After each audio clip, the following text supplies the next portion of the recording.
Ketina Masomera has made peace nemwana wamai vake Doreen Masomera ukuwo their new allegations dzauya na Colorful achibatana na Doreen vakati ivo Hulengende aibata Colorful chibharo uye Malote aizviziva. Welcome back to the channel. Please don't forget to like and subscribe. Imikani zviri kuitika mumastreets zvakaoma so nezuro.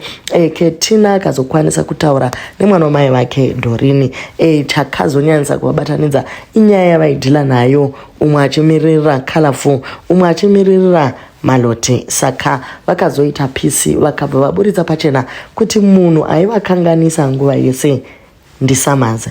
Samazi akanetsana na Ketina recently mushure mekunge atuka mwana Kylie palive. Zvakabva zvatsamwisa Ketina uye akaburitsa pachena kuti bitterness family yaitova cult ichitungamirirwa na Keti aimeka sure kuti ava hotspot bitterness yake uye aivaudzira zvokuita. Izvi hazvina kuita sit well with Ketina. Akati aiwa ka imi makajoina movement because manga musingawirirani nezvanga zvaitwa nakamuchacha. Remember the common enemy was mighty panyaya iyi. Aramba akati ayanga isiri cult uye haasi kufarira mashoko ari kutaurwa naSamazi. Ushamwari wabva wangopera. Samazi chero aiedza kukumbira regerero akatumira vana mandla vaanoziva kuti Keta ane soft spot. Aiwa Keta ati iye zvepisi haasi kuzvida zvachose. But anyway, dakaravo naSamazi harisiro riri kutora center stage panyaya iyi. Nyaya iripo ndeyekuti vadzokerana kudaro. Doreen adurura zviri pamwoyo pake kuti vanhu ndivo vaitomubatsira kuti avengane naKetina. Vakabva vati iyoyo taregererana tadanana uri mwana wamai vangu hatindirei mberi. Nyaya iri pano ndeya Colorful na Malote.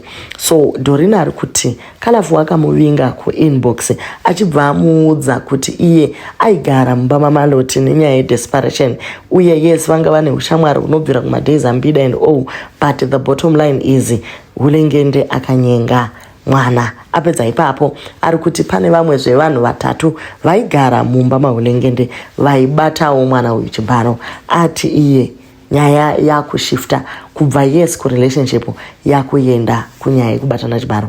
Naimi vazhinji vari kuti hapana, Doreen urikuda kuuya nemanew allegations uchipinzira nyaya yekubatwa chibharo.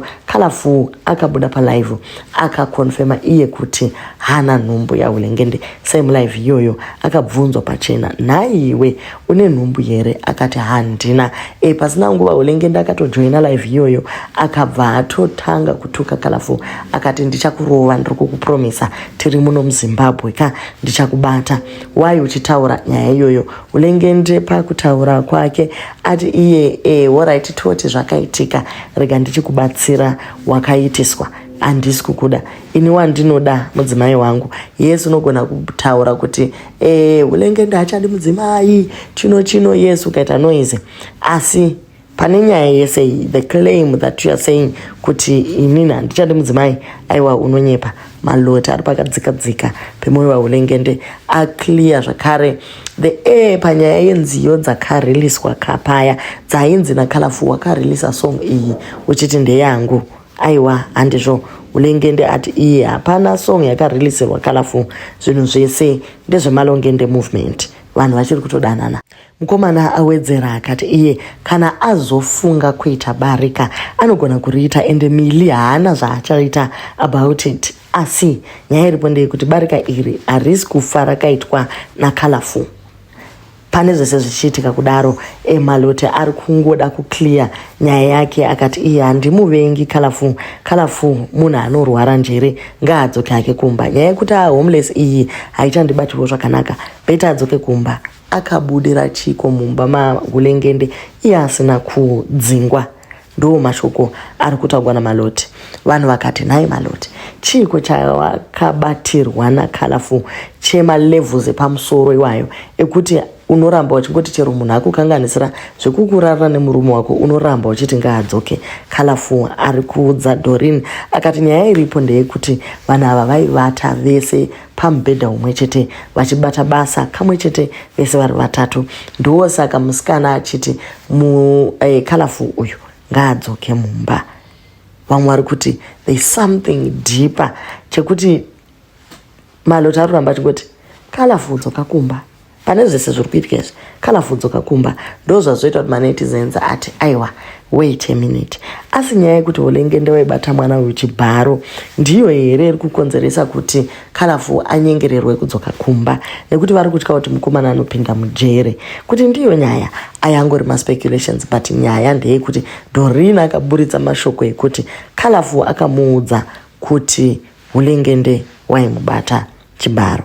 Izvi ma-allegations zvadismisswa, pazopinda vana Louisa vakati aiwa iwewe wakuda kushifta nyaya, Doreen nyaya haisi yako, because Colourful pakangopinda Hulengende vaka-exchange mashoko mairi matatu, Colourful akabva atongodonha abvunzwa naHulengende kuti iwe takadanana kupi usadaro so, akabvunzwa mibvunzo miviri mitatu, musikana ndobva avhiringika asipererwa nemafacts, akazosara ongopusha mafeelings ake, but pakupopotedzana kwose ikoko Colourful abva angosiyana nezvaazvitaurwa pascreen ndokubva aenda offline. Saka Doreen ndiye akazosara mouthpiece yemusikana akumutaurira imikani zvakaoma. So Maloti after confirmation yaitwa naKetina yekuti Big Kylie mwana wamama ati iye Keti Ngende ndakutomuda nemoyo wese.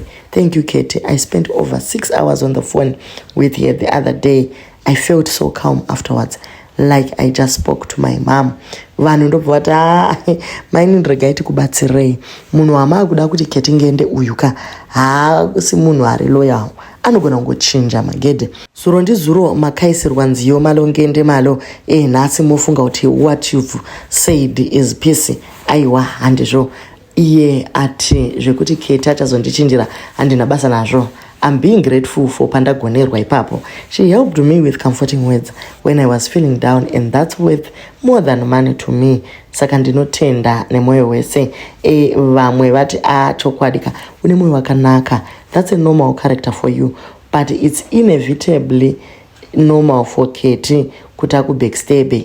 Uri good munhu manje, but kune vamwe vanhu vachakuurayira moyo wako wakanaka. Tamba nemwana wamai vako chete Rose. Sorry hako kana ndakanganisa. I understand hangu.